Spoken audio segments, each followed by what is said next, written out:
ઘરનું બને ત્યાં સુધી ખાવું, એમાં પણ નિયમો છે.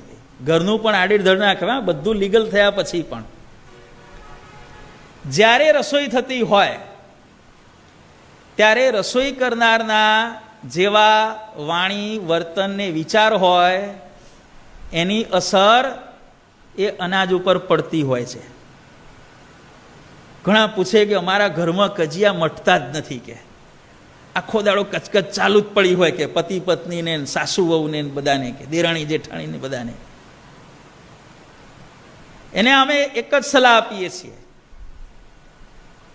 જમતી વખતે અને રાતતી વખતે જેના ઘરમાં ઝઘડા થાય ને એના ઘરમાં કોઈ દાડો ઝઘડા મટવાના નહીં, આટલું સમજી લેજો.